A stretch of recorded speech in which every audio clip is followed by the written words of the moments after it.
నేను అడిగితే నిన్న చూశారు.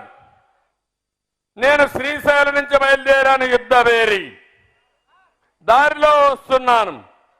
ఒక మంత్రి 8,000 కోట్ల రూపాయలు విలువ చేసే కాంట్రాక్టులు తీసుకున్నాడు. మంత్రి కొడుకు ఎంపీ, ఇక్కడ ఇన్ఛార్జి, తమ్ముడు ఎమ్మెల్యే, వీళ్ళు 8,000 కోట్ల రూపాయల పనులు తీసుకుంటే ఆ దొంగను పట్టుకోవడానికి పోయా అక్కడికి.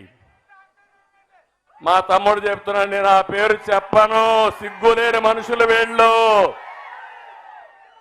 నేను పోతే అంగళ్ళలో నా మీద హత్యా ప్రయత్నం చేసి, నా మీదనే 307 హత్యా ప్రయత్నం కేసు నా మీద పెట్టారు తమ్ముళ్ళు. ఎంత గొప్ప నాయకుడే ఈ సైకో.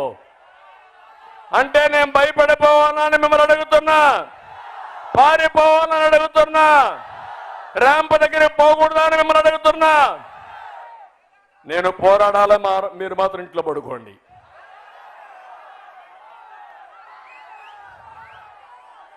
ఈ రాష్ట్రం కోసం తిరుగుబాటు చేయాలా లేదా? చేస్తారా లేదా? కేసులకు భయపడితే ఏమవుతాం? బానిస జీవితం. కడాన జగ్గారెడ్డి ఎంగిలి మెతుకుల కోసం మనం ఆశపడాల్సి వస్తుంది తమ్ముళ్ళు. దోచుకొని కడాన మనలందరినీ బానిసలుగా చూసే పరిస్థితి వస్తుంది. ఆ బానిసలుగా అవసరంలా, ఇది మన హక్కు. ఆ హక్కు కోసం పోరాడాల్సిన అవసరం ఉంది.